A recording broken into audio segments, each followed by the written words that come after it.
Bank Jatim meskipun saat ini setorannya sudah semakin besar dari tahun ke tahun semakin besar, tetapi selama masih ada hal yang semacam ini kredit fiktif dan sebagainya ini bisa merusak citra Bank Jatim. Betul. Nah, masyarakatnya itu bisa mengangsur ketika sudah panen atau ketika sudah ada hasil dari ternaknya demikian. Oke. Nah, ini hal semacam ini kan kalau tidak sosialisasi ke masyarakat kan ya Betul. tidak tahu masyarakat itu. Betul. Masyarakat kelas paling bawah ini kalau kita analisa risikonya tidak layak itu dikucur kredit. Tidak bankable catatan keuangannya. Nah, tapi kalau ini kita biarkan, ya nanti pasti akan mengganggu gerak perekonomian di bawah gitu. Karena itu Bank BPR kita harap mampu menjangkau itu.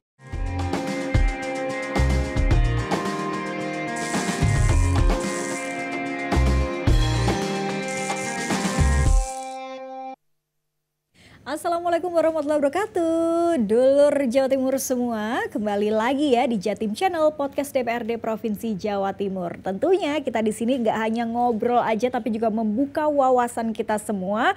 Khususnya hari ini kita kedatangan tamu spesial nih. Seorang anggota DPRD Provinsi Jawa Timur dari Komisi C. Siapa itu? Yaitu Bapak Hartono Eskom dari fraksi Gerindra dari Dapil 9 meliputi wilayah Pacitan, Ponorogo, Trenggalek, Magetan, dan Ngawi. Assalamualaikum Pak Hartono. Waalaikumsalam warahmatullahi wabarakatuh. Gimana kabar hari ini? Alhamdulillah sehat. Oke, ini kembali hadir lagi nih Pak Hartono, jumpa lagi kita akan membahas terkait dengan peran BUMD perbankan. Tapi sebelum itu informasi juga nih untuk dulur Jatim semua bahwa Komisi C DPRD Provinsi Jawa Timur ini meliputi keuangan dan perbankan, perpajakan dan retribusi, pemegang khas daerah, juga perusahaan daerah, kemudian badan usaha dan penanaman modal dan lain sebagainya. Dan kali ini kita spesifik akan membahas terkait dengan peran BUMD perbankan. Tapi mungkin sebelum membahas lebih spesifik ke BUMD perbankan Pak Hartono, ini kan Jatim Provinsi Jawa Timur ini setidaknya memiliki 10 BUMD yang di mana diantaranya Bank Jatim, kemudian Jamkrida, perusahaan daerah air bersih, PT Petrogas Jatim, Sier, Jatim Krida Utama dan lain sebagainya. Tapi sebelum bicara spesifik perbankan, ini mana yang paling banyak menambah pundi-pundi PAD nih dari BUMD kita ini Pak Hartono? Iya, sebelum kita bicara BUMD-nya sendiri ya, PAD Jawa Timur itu kan masih didominasi dari pajak kendaraan bermotor. Ya. Sedangkan peran BUMD sendiri, total semua BUMD itu hanya menempati peran 2,1% dari PAD Jawa Timur. Sangat kecil. Tetapi sudah sekecil itu, tetap dominasinya masih di perbankan. 90% PAD dari sektor BUMD itu dihasilkan dari sektor perbankan. Di tahun 2024 ini Bank Jatim sendiri di angka kurang lebih 400 miliar, sedangkan Bank BPR itu di angka kurang lebih 9,6 miliar. Jadi 90% dari PAD sektor BUMD ini memang dihasilkan dari dua bank milik Pemprov Jawa Timur ini. Jadi Jawa Timur kan punya dua bank ini ya. Ada Bank Jatim, ada Bank BPR, Bank Perekonomian Rakyat. Dulu namanya Bank UMKM.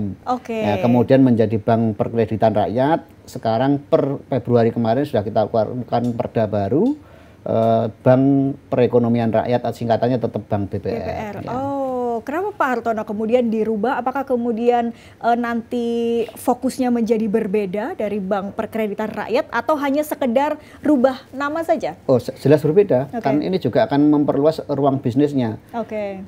Bank Perekonomian Rakyat ini menjadi bank umum. Ya, jadi dia lahan bergeraknya lebih luas sekarang.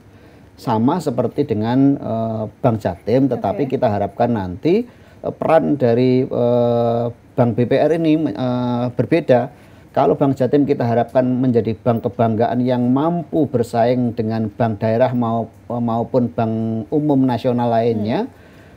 Bank BPR ini kita harapkan mampu menggerakkan sektor ini perekonomian mikro dan ultramikro di masyarakat, perekonomian kerakyatan lah ini yang kita harapkan bisa digerakkan oleh Bank BPR ini. Nah, Bank BPR ini murni masih 100% milik Pemprov Jawa Timur karena ini Perseroda ya. Saat ini masih hampir 100%. Karena Perseroda kan tidak bisa pihak swasta masuk ke sana. Sedangkan Bank Jatim kan sudah TBK. Jadi sudah banyak pihak luar yang masuk ke sana. Di Bank BPR ini masih hampir 100% milik Pemprov Jawa Timur. Oke, yang nantinya mungkin lebih difokuskan ke UMKM itu apa? Iya, untuk sektor bergeraknya kita harapkan ke sana. Oke, tapi sebelum lebih jauh kita membahas soal BUMD perbankan ini sendiri. Tadi dikatakan kan hanya 2,1%, 90%-nya perbankan. Tapi sebetulnya BUMD yang sehat secara manajerial dan keuangan itu yang khususnya BUMD perbankan ini yang seperti apa sih Pak Hartono? Yang harapannya nanti kita ini ya bisa mendapatkan PAD lebih besar begitu. Iya, kita bicara BUMD perbankan kenapa ini kita jadi bahasan yang tersendiri karena tadi perannya sangat besar terhadap PAD kita. Tetapi begini, kita mengukur BUMD apapun tidak hanya masalah BUMD keuangan sehat atau tidak sehat kan tidak hanya diukur dia setor dividen atau tidak. Tetapi kita harapkan dia juga bisa menyetorkan dividen yang besar, tetapi juga baik dalam tata kelola usahanya. Itu makanya sehat secara keuangan, tapi juga sehat secara tata kelola keuangannya. Tata kelola keuangan ini kan macam-macam nanti. Ini satu bergantung juga pada siapa pimpinannya. Dalam hal ini jajaran direksi dan komisaris. Kemudian juga bagaimana dia menjalankan bisnisnya.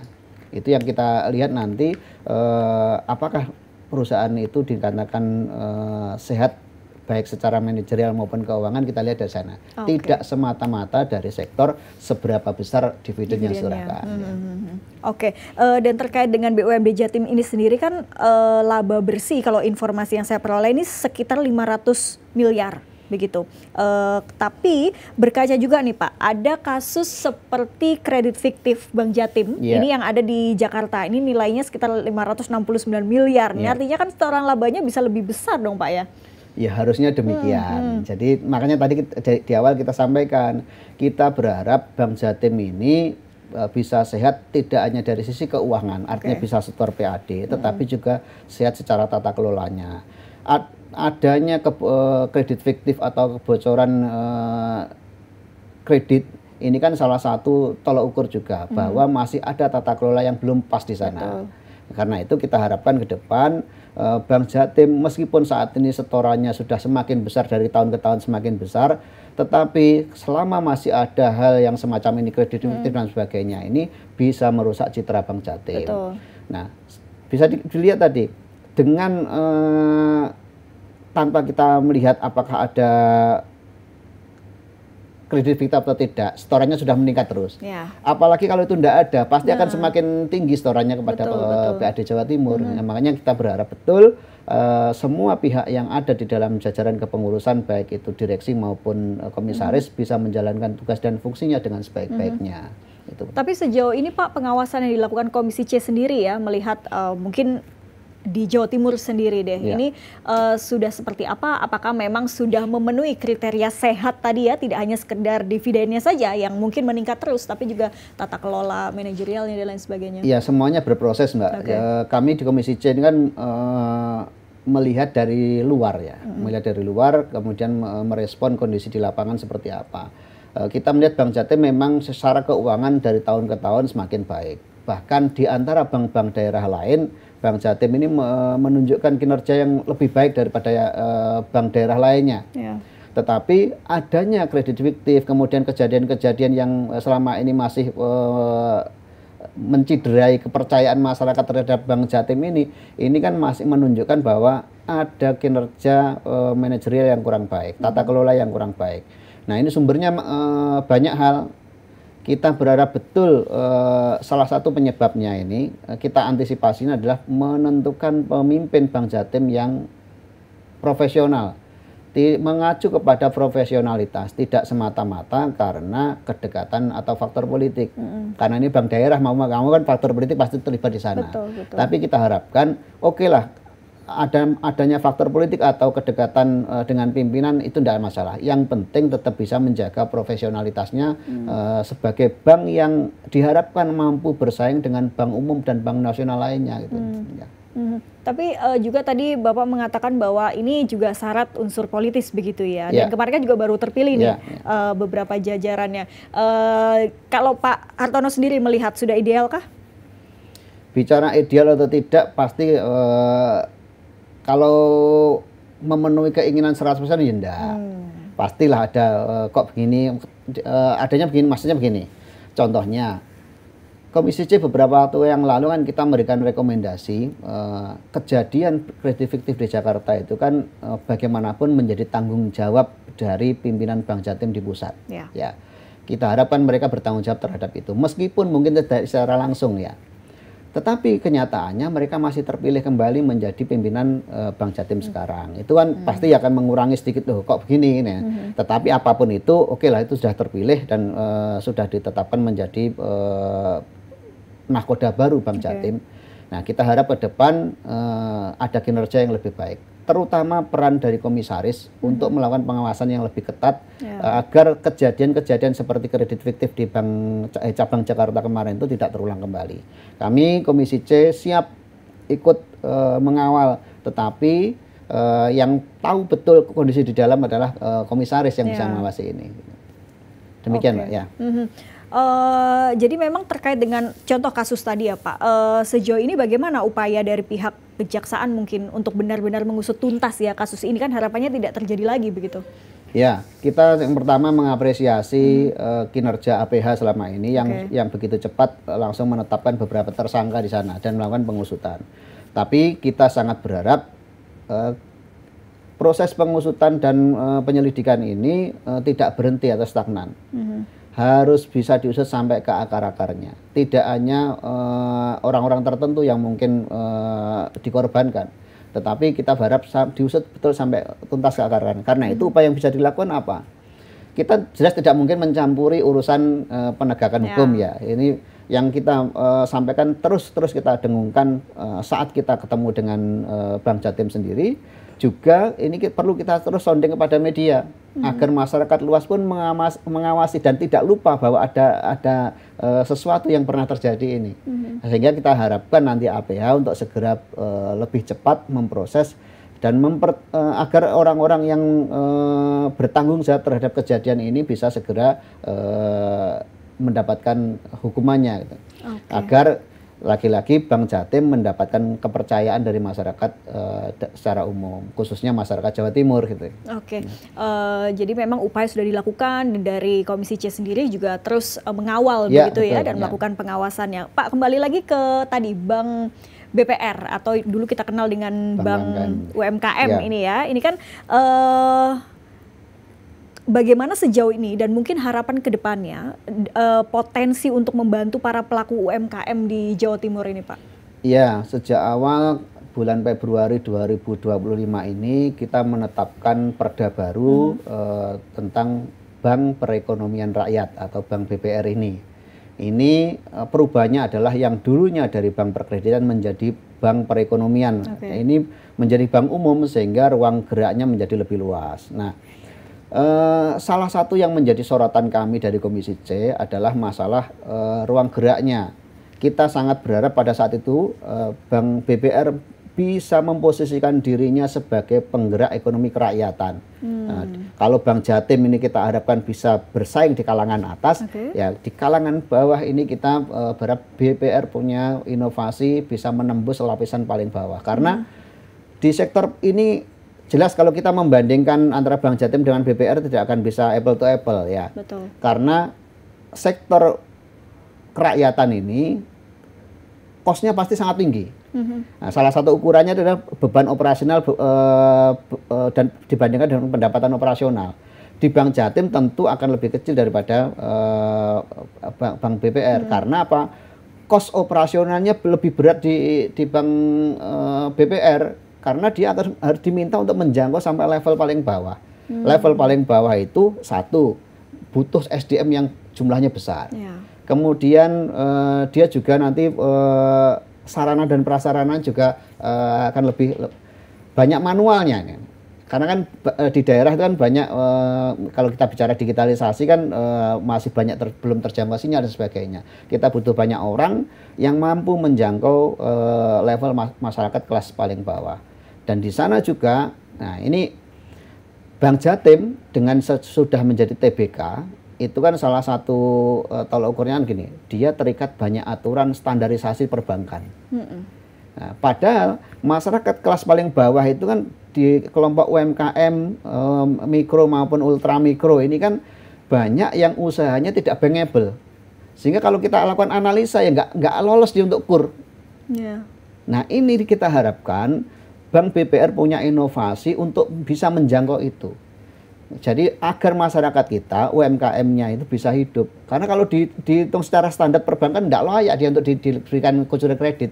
Ya, makanya ini kita harapkan nanti Bank BPR punya inovasi untuk menjemput kondisi seperti ini. Oke, dan menjangkau sampai di lini terbawah begitu ya, masyarakat begitu ya Pak. Karena kalau yang saya tahu ya BPR ini kan sebelum-sebelumnya ini juga dengan bunga juga cukup tinggi dan lain sebagainya begitu ya. Kalau menjangkau masyarakat bawah ini kan mungkin dengan strategi tertentu gitu ya. Ya, jadi gini, kalau kita bicara bunga, KUR itu kan hampir semua bank sebenarnya mengeluarkan juga. KUR itu kan kalau nggak salah itu kan bunganya 1 tahun 6%. Nah, ini tetapi dengan syarat agunan biasanya kan ya. Syarat agunan nggak bisa dihilangkan ini. Ya. BPR ini kita harapkan mempermudah itu. Mempermudah itu. Yang pertama, salah satu inovasi yang dilakukan oleh BPR yang kita tahu beberapa waktu lalu kan kami dari anggota saya sendiri sebagai anggota Komisi C sebagai mitra dari Bank BPR ini memfasilitasi agar Bank BPR bisa dikenal masyarakat. Mohon maaf, Bank BPR kan secara umum masyarakat kita belum tahu. Kalau kita bicara BPR dipikirnya bank pelejet dan sebagainya itu kan ya. Padahal ini bank resmi milik Pemprov Jawa Timur. Pemahamannya nama BPR itu kan bank kredit itu ya. Ini bank umum milik Provinsi Jawa Timur. Ini yang pertama, kita fasilitasi mereka untuk mengenalkan. Satu tentang perbankannya, yang kedua tentang produk-produk perbankan yang dia punya apa. Biar masyarakat nanti tidak lari ke bank-bank yang harian dan sebagainya itu, bisa lari ke Bank BPR. Yang tidak lolos KUR bisa difasilitasi oleh Bank BPR ini. Contohnya apa? BPR itu punya produk yang namanya Prokersra, salah satunya itu. Itu bunganya 1 tahun cuma 3%. Sangat ringan, sangat ringan. Dan juga ini secara evaluasinya juga lebih ringan daripada KUR. Nah, cuman nanti detailnya seperti apa kita diharapkan BPR bisa lebih banyak menjelaskan kepada masyarakat. Jangan sampai punya fasilitas sedemikian baiknya tapi tidak dikenal masyarakat. Nah, itu dia. Banyak tantangan di sana. Nanti kita uraikan lebih lanjut lagi ya. Oke, luar biasa. Oke, jadi memang sebetulnya sekarang sudah banyak terobosan-terobosan baru dari BPR yang kita kenal dengan Bank Perekonomian Rakyat ya, bukan lagi dengan Bank Perkreditan Rakyat. Tapi mungkin ini masih belum banyak masyarakat atau dulur Jatim yang tahu nih Pak Hartono. Bahkan saya saja, saya baru tahu ketika Bapak menjelaskan tadi. Yang saya tahu BPR biasanya ya Bank Perkreditan Rakyat gitu kalau di Sidoarjo di tempat tinggal saya. Tapi sekarang dengan berbagai inovasinya dan harapannya dulur Jatim semua ini bisa tahu bahwa ada tadi Prokesra, kemudian juga ada Dagulir ya Pak, Dagulir, Kusuma. Nah ini seperti apa Pak? Yaitu produk-produk yang dimiliki oleh Bank BPR, ya Bank Perekonomian Rakyatnya. Segini. Ruang geraknya BPR karena menyangkut kredit mikro dan ultramikro itu resikonya tinggi, Pak. Resiko untuk tidak membayarkan tinggi, ya daripada bank Jatim atau bank umum yang lainnya, karena mereka seleksinya, aturan-aturannya untuk menguncurkan kredit itu kan sudah sangat ketat di sana. Nah, kalau kita berlakukan hal yang sama itu di Bank BPR, maka nggak akan ada bedanya Bank BPR dengan Bank Jatim. Nah, karena itu kita berharap satu Bank BPR melunakkan prasyarat kreditnya. Tetapi karena prasyaratnya kredit ini dipermudah, pasti resikonya semakin tinggi.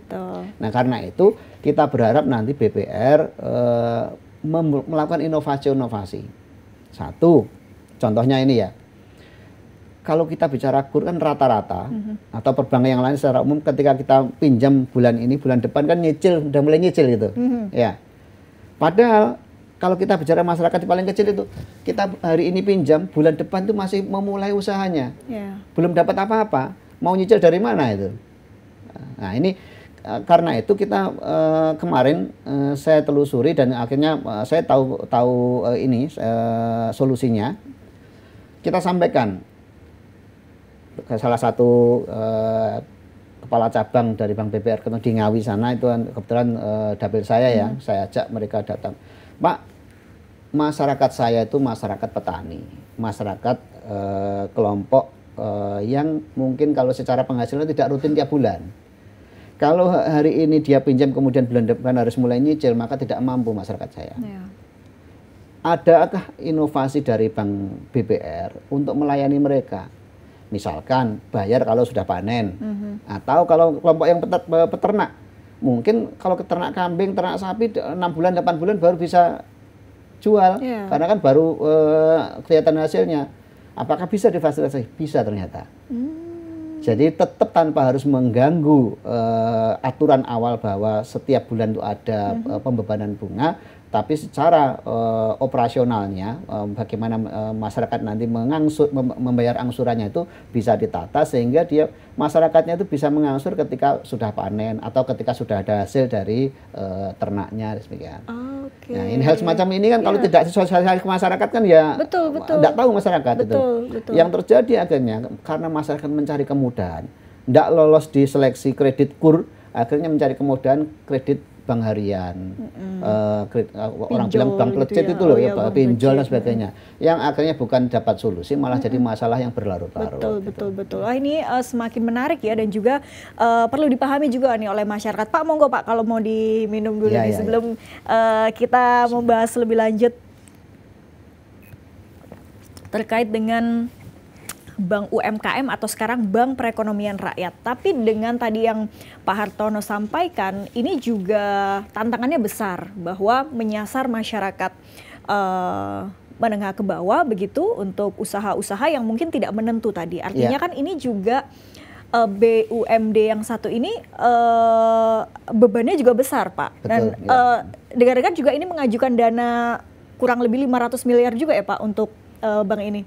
Ya. Setelah kemarin selesai perubahan bentuk perusahaan dari bank perkreditan menjadi bank perekonomian, menjadi bank umum, dalam bank umum ini diikuti dengan pengajuan penambahan modal. Nah, ini yang sudah diajukan senilai 500 miliar. Ini belum selesai kita bahas di Komisi C, tapi insya Allah ini mungkin bulan depan sudah bisa kita selesaikan, kita mulai bahas dalam bulan depan ini, sehingga penetrasi dari BPR ini lebih luas lagi menjangkau masyarakat kita. Jawa Timur ini luas Mbak, 38 kabupaten kota. Dan saat ini masih banyak yang belum terjangkau kredit. Seperti tadi saya ceritakan, masyarakat kelas paling bawah ini kalau kita analisa risikonya, tidak layak itu dikucur kredit, tidak bankable catatan keuangannya. Nah, tapi kalau ini kita biarkan, ya nanti pasti akan mengganggu gerak perekonomian di bawah gitu. Karena itu Bank BPR kita harap mampu menjangkau itu. Dan semakin banyak perluasan usahanya, tentu biayanya juga semakin besar. Karena itu Bank BPR mengajukan penambahan modal. Nah, kami dari Komisi C belum mengatakan iya atau tidak. Kita akan lihat dulu rencana bisnisnya seperti apa. Kalau Bu Gubernur menyampaikan dalam 5 tahun nanti, setelah 5 tahun maka BPR bisa menghasilkan PAD 150 miliar setiap tahunnya. Tapi kita tidak hanya melihat oh iya nanti, tetapi kan kita lihat rencana sebelum kita kucurkan ini, rencananya mau buat apa saja itu. Rencana bisnis seperti apa itu yang nanti akan menentukan apakah dari DPR menyetujui atau tidak rencana penambahan modal itu. Dan sampai sekarang masih belum dipaparkan ya Pak untuk rencana bisnis itu. Jadi rencana bisnisnya belum kita dipaparkan. Ya. Tapi dengan Pak Hartono sendiri melihat mungkin yang selama di Komisi C juga bagaimana dinamika para BUMD dengan permintaan penambahan modal sekian dan mungkin apa yang sudah dibayangkan Pak Hartono sendiri tergambar rencana bisnisnya siapa tahu mungkin ya seperti ini seperti itu idealkah Pak segitu gitu? Iya, masuk akal. Masuk akal. Cuman ya sekali lagi untuk detailnya nanti akan kita lihat rencana bisnisnya. Memang dari saya pribadi menganalisa BPR ini pasti butuh biaya besar. Satu, karena dia berubah nama pasti akan berubah ya bannernya, kop suratnya kan berubah semua itu kan biaya semua itu. Kemudian papan namanya di masing-masing cabang kan berubah semua. Kemudian juga untuk bisa menjangkau masyarakat lebih luas, dia kan butuh inovasi-inovasi. Satu diantaranya adalah digitalisasi perbankan. Yang dulunya kan dari bank perkreditan mungkin tidak bisa lagi dengan model yang sama. Ini harus inovasi lebih besar lagi, mengadopsi sistem digital di perbankan. Hal-hal semacam ini tentu akan membutuhkan biaya. Namun apakah layak 500 miliar atau tidak, kembali lagi akan kita tunggu nanti paparan bisnisnya dari mereka. Gitu. Oke, kira-kira kapan Pak Hartono? Ini kurang lebih DPR misal sudah menargetkankah harus rampung dalam waktu berapa lama gitu? Kalau pengajuan penambahan modalnya sudah diajukan, sudah diajukan, tetapi pembahasannya ini masih kita jadwalkan. Tapi harusnya ini kan ada dua yang sedang kita selesaikan. Yang satu ini perda tentang BUMD ini sudah hampir tuntas. Setelah itu fase berikutnya langsung membahas masalah pengajuan penambahan modal itu. Harapan kita ya bisa secepatnya agar BPR ini bisa lebih cepat nanti menyesuaikan bisnis di masyarakat. Betul.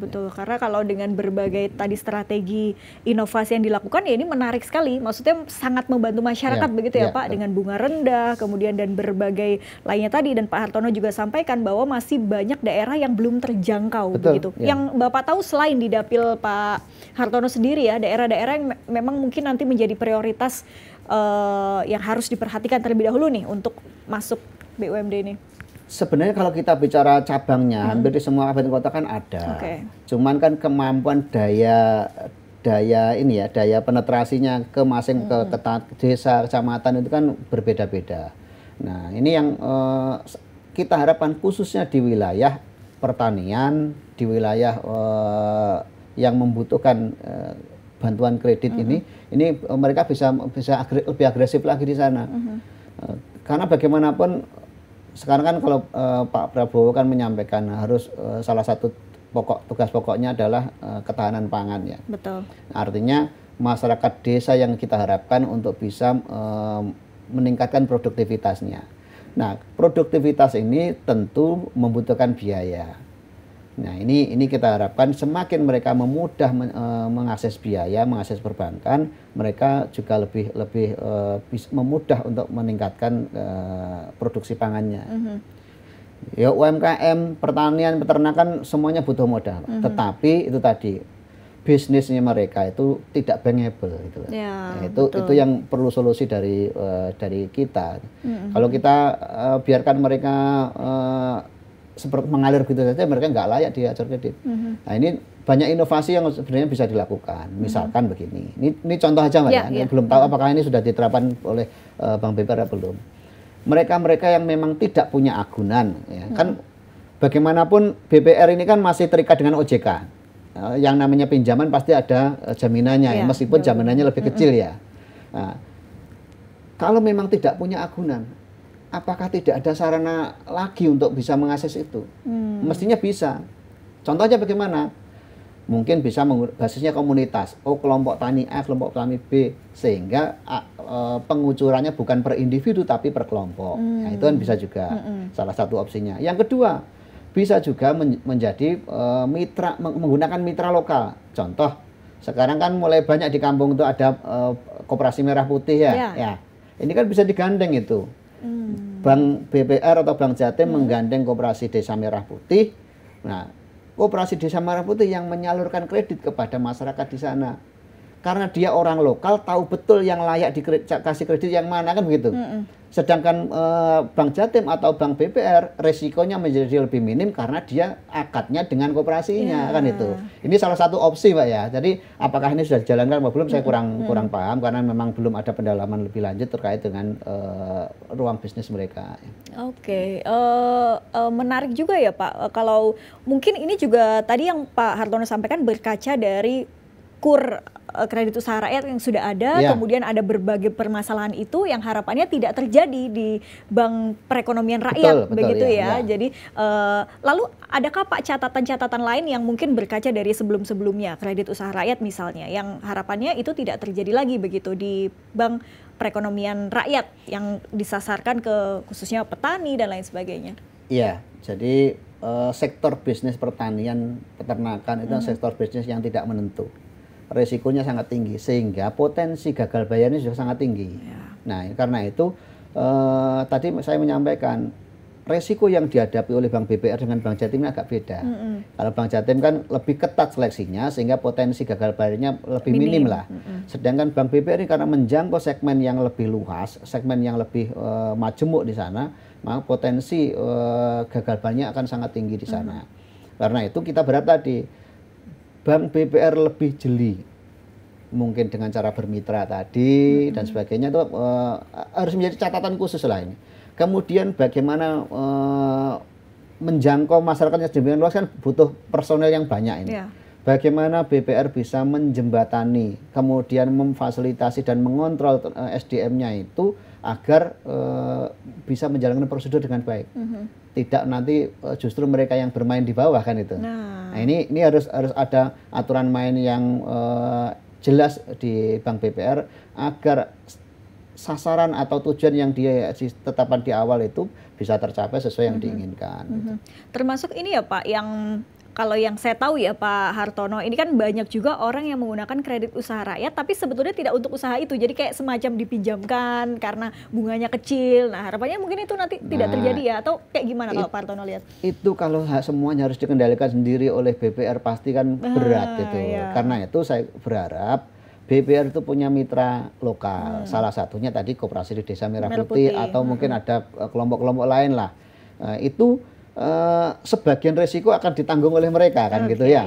Jadi hubungan dari Bank BPR itu ke koperasi atau ke kelompok komunitasnya tadi, dari komunitas atau koperasi tadi yang menyalurkan ke masyarakat paling bawah, sehingga karena mereka yang menyalurkan itu ada di lingkup mereka sendiri, tahu betul kredit yang diterima tadi itu dipakai untuk bisnis atau tidak. Jangan-jangan nanti ada kredit kemudian beli motor, bisa saja ini terjadi. Betul. Karena bunga yang kecil tadi ya.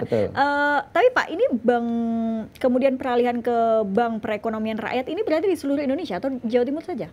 Ya seluruh Indonesia di mana Bank BPR ada. Jadi itu memang sudah aturan nasional sebetulnya, kemudian Jawa Timur atau gimana? Bank BPR kan miliknya Jawa Timur. Hanya Jawa Timur saja ya? Jawa Timur. Di daerah-daerah lain nggak ada ya Pak? BPR Jatim ini hanya ada di Jawa Timur. Kalau Bank Jatim, maksudnya Bank Perkreditan Rakyat itu hanya dimiliki Jawa Timur saja? Enggak, masing-masing punya tapi dengan aturannya sendiri-sendiri. Berarti ini yang aturan memang Jawa Timur saja. Kemudian beralih menjadi Bank Perekonomian Rakyat ini sendiri. Lantas kalau sejauh ini sendiri Pak, dari BPR sendiri, itu tadi berapa Pak Hartono sampaikan laba ininya, keuntungannya untuk PAD? Tahun 2024 kemarin 9,6 miliar. 9,6 miliar. Memang belum terlalu besar, tapi ini sudah ada peningkatan dari tahun sebelumnya. Dan apakah memang ada tujuan atau meningkatkan pendapatan PAD itu dari bank ini, atau memang ini difokuskan untuk membantu masyarakat kecil saja? Ya namanya badan usaha itu ya tentunya semuanya kita harapkan menghasilkan keuntungan, pasti itu. Tetapi ada titik khusus untuk Bank BPR ini, bagaimana dia menyasar untuk menggerakkan ekonomi kerakyatan. Itu yang penting. Dan tadi ya dipisah dengan Bank Jatim tadi ya, yang Bank Jatim diharapkan bisa lebih dia mampu bergerak keluar bersaing dengan bank-bank nasional, sedangkan Bank BPR ini lebih ke bawah untuk menyasar masyarakat paling kecil. Wah luar biasa. Jadi mungkin ini masyarakat juga harus betul-betul paham atau jeli, atau misalnya sejauh ini Pak, dari pengawasan Pak Hartono sendiri, Bank BPR ini sendiri sudah sejauh apa untuk mensosialisasikan ke masyarakat? Ya, saya yakin mereka sudah terus bergerak juga. Apalagi sekarang kan juga sudah barusan ditetapkan dirut baru kan ya. Yang awalnya dulu PLT, sekarang sudah terpilih jajaran direksinya, termasuk dirutnya. Saya kemarin baca beritanya sudah ditetapkan. Nah ini tentunya mereka akan segera bergerak. Nah tapi sebenarnya kan untuk mempercepat itu kita berharap nanti Bank BBR jajaran pengurusnya ini bisa bermitra dengan kami di DPRD, karena DPRD kan yang aktif gerak di bawah. Saya sendiri sudah memulainya, di mana Bank BPR di cabang Ngawi kemarin kita fasilitasi mengikuti pertemuan kami. Kami setiap bulan setidaknya ketemu dengan 1.000 orang. Kita keliling terus. Nah itu kita ajak mereka untuk ikut sosialisasi di situ. Jadi kan daripada mereka mengumpulkan orang sendiri, biaya sendiri, lebih baik kan tinggal ikut nebeng di kegiatan kami, sehingga masyarakat kami juga mendapatkan solusi bahwa ada solusi perbankan yang mudah dan murah. Sementara dari BPR sendiri juga dia dapat kesempatan untuk menjelaskan produk-produknya itu. Sama-sama menguntungkan lah itu. Jadi sosialisasi juga terus dilakukan, dan tadi juga banyak kerjasama yang dilakukan begitu ya. Kemudian kembali lagi nih Pak ke BUMD kita Bank Jatim. Nah ini kan memang penyumbang PAD terbesar walaupun masih 2,1%. Kemudian target selanjutnya atau dari pengawasan yang dilakukan oleh Komisi C sendiri, apa catatan-catatan yang supaya target ini bisa meningkat begitu Pak? Untuk Bank Jatim ya, bukan BPR. Ada perkembangan luar biasa di Bank Jatim. Sekarang ini kan Bank Jatim kan tidak hanya sendiri, tapi sudah menjadi kelompok usaha bersama perbankan. Jadi di mana Bank Jatim menjadi leadernya. Kalau nggak salah kemarin ada yang bergabung itu bank dari NTB, kemudian dari Sumatera, Bank Lampung atau Sumsel, saya kurang jelas. Ada 5 bank kalau nggak salah itu bergabung kelompok usaha perbankan ini, dengan leadernya adalah Bank Jatim. Nah artinya apa? Bank Jatim ini akan semakin luas, secara permodalannya juga akan semakin besar. Nah karena itu tahun ini juga ada perubahan struktur di direksi Bank Jatim. Ada dirut, ada wakil dirut. Kalau dulu kan hanya dirut dan jajaran direksi, sekarang ada dirut, ada wakil dirut. Saya rasa ini merespon ruang gerak Bank Jatim yang akan semakin luas, menjadi leader dari banyak bank daerah kan misalnya. Ya, kalau ini bisa dimaksimalkan, tentunya nanti akan menambah pundi-pundi keuangan yang bisa menjadi PAD bagi Jawa Timur kan itu. Seperti ini ya. Saya juga ini nih mengantongi nama-nama Direktur Utama Pak Busrul Iman, kemudian Wakil Direktur Utama. Sudah purna Pak Busrul sekarang. Pak Winardi Legowo. Dan juga tadi ada Wakil Direkturnya juga, tadi di awal Pak Hartono sampaikan juga bahwa karena memang syarat politis ya harapannya itu tetap bagaimana kinerja mereka juga tetap baik begitu ya. Jadi tidak salah ada kedekatan politis maupun kedekatan personal, tidak masalah. Yang penting tetap menjaga profesionalis sebagai pelaku perbankan itu. Menarik sekali Pak kalau kita bicara ini mungkin soal BUMD yang kaitannya dengan keuangan, bagaimana meningkatkan PAD. Ini kan hal yang ya mungkin Pak Hartono sendiri yang merasakan di Komisi C ya, mungkin agak rumit gitu ya Pak. Atau mungkin gimana Pak? Ini sebelum kita menutup sesi perbincangan kita ya, hari-hari bicara soal bagaimana meningkatkan PAD, keuangan. Ini gimana Pak? Kalau bicara ruwet, capek ya pastilah, orang bekerja pasti ada ini. Tetapi karena ini kita niati bahwa kita ada Jawa Timur ini APBD-nya salah satu sumber terbesarnya itu ada dari PAD Jawa Timur sendiri. Nah, seiring berkurangnya tumpuan PAD Jawa Timur selama ini yang dari pajak kendaraan bermotor, tahun ini kan berkurang 4,2 triliun. Sumber lain yang potensi untuk ditingkatkan adalah dari BUMD. Karena itu kita berharap sektor BUMD ini mendapat perhatian khusus dari Pemprov Jawa Timur untuk betul-betul dikelola dengan baik sehingga bisa menghasilkan PAD yang lebih baik lagi. Tidak hanya 2,1 kan sayang gitu ya. Betul. Mungkin juga terakhir nih Pak, harapan ke depan karena sekarang juga sedang menyusun Raperda BUMD, kemudian juga nanti pembahasan terkait dengan Bank Perekonomian Rakyat ini sendiri. Harapan ke depan Pak Hartono. Ya begini, kita sangat berharap pemerintah Provinsi Jawa Timur dalam hal ini Bu Gubernur bisa betul-betul memacu kinerja BUMD Jawa Timur agar satu bisa bersaing dengan bank-bank lain yang di luar, tetapi jangan lupa bisa juga menjangkau kepentingan masyarakat kecil agar ekonomi kerakyatan kita bisa bergerak. Selain itu kami dari DPRD terbuka dengan tangan terbuka karena ini kita bermitra.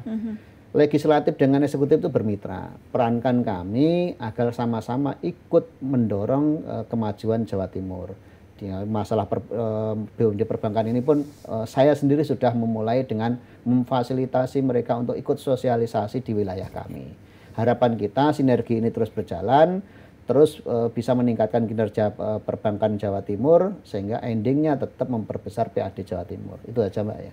Oke, siap. Harapan kita bersama juga ya Pak, juga masyarakat. Jangan lupa juga karena sekarang dengan inovasi-inovasi baru dari Bank Perekonomian Rakyat juga, ini masyarakat bisa menjangkau itu, apalagi masyarakat mungkin di wilayah pesisir, para petani dan lain sebagainya. Ini harus banyak update informasi. Pak Hartono, terima kasih banyak sudah hadir di sini dengan pembahasan yang sangat menarik ini tadi ya terkait dengan peran BUMD perbankan. Dan terima kasih juga untuk dulur Jatim semua yang sudah menyaksikan podcast Jatim Channel DPRD Provinsi Jawa Timur. Kita ketemu lagi. Assalamualaikum warahmatullahi wabarakatuh. Waalaikumsalam warahmatullahi wabarakatuh.